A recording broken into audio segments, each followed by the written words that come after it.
After this, Jesus went from place to place in Galilee. He did not go about in Judea, because the Jews were looking for a chance to put him to death.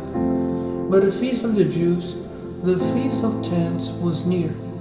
So his brothers said to him, "Go away from here into Judea, so that your disciples may see the works which you do.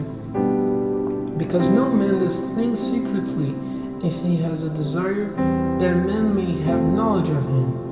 If you do these things, let yourself be seen by all men." For even his brothers had no belief in him. Jesus said to them, "My time is still to come, but any time is good for you. It is not possible for you to be hated by the world, but I am hated by it, because I give witness that what it does is evil. Go you up to the feast. I am not going up now to the feast, because my time has not fully come." Having said these things to them, he still kept in the Galilee. But after his brothers had gone up to the feast, then he went up, not publicly, but in secret. At the feast, the Jews were looking for him and saying, "Where is he?" And there was much discussion about him among the mass of the people. Some said, "He's a good man," but others said, "No, he's giving people false ideas." But no man said anything about him openly for fear of the Jews. Now, in the middle of the feast, Jesus went up to the temple and was teaching. Then the Jews were surprised and said, "How has this man got knowledge of books? He has never been to school." Jesus gave them this answer, "It is not my teaching, but his who sent me. If any man is ready to do God's pleasure, he will have knowledge of the teaching and of where it comes from God or from myself. The man whose words come from himself is looking for glory for himself, but he who is looking for the glory of him who sent him, that man is true, and there is no evil in him. Did Moses give you the law? Even so, not one of you keeps the law. Why have you a desire to put me to death?" The people said in answer, "You have an evil spirit. Who has any desire to put you to death?" This was the answer of Jesus, "I have done one work, and you are all surprised at it. Moses gave you circumcision, not that it comes from Moses, but from the fathers. And even on the Sabbath, you give a child circumcision.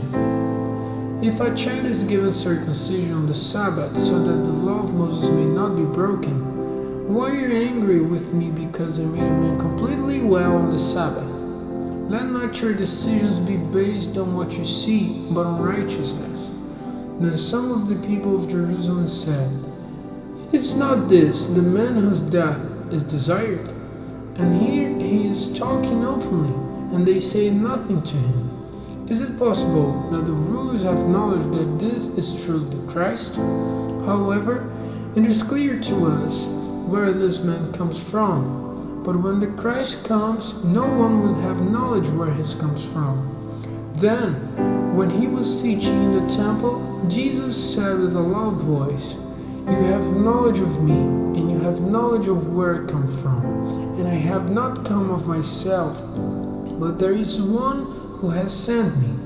He is true, but you have no knowledge of him. I have knowledge of him because I came from him, and he sent me."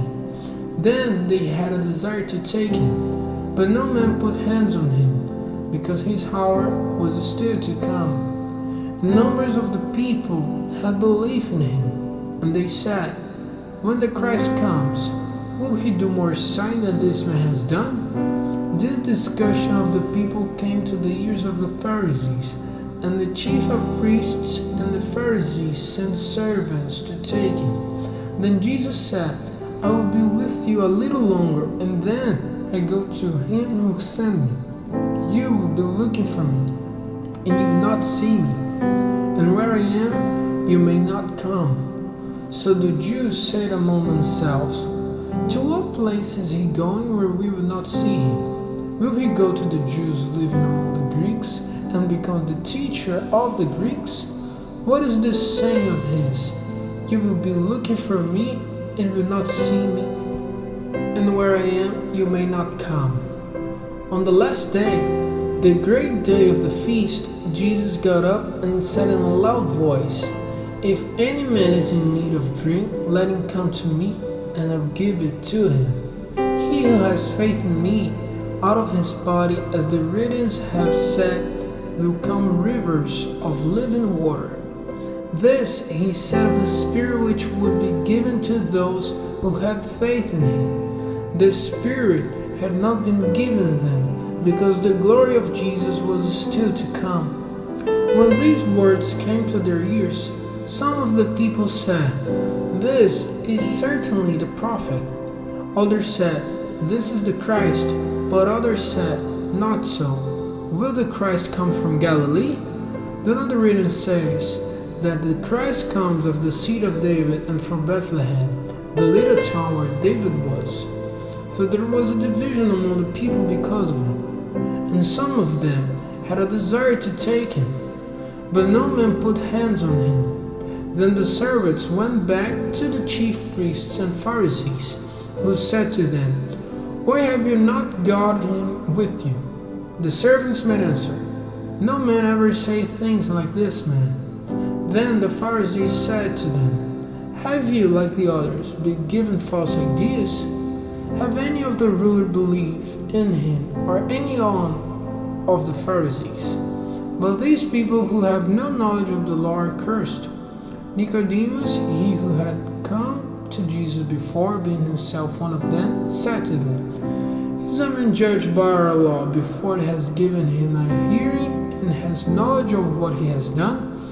This was their answer. "And do you come from Galilee? Make search, and you see that no prophet comes out of Galilee." And every man went to his house.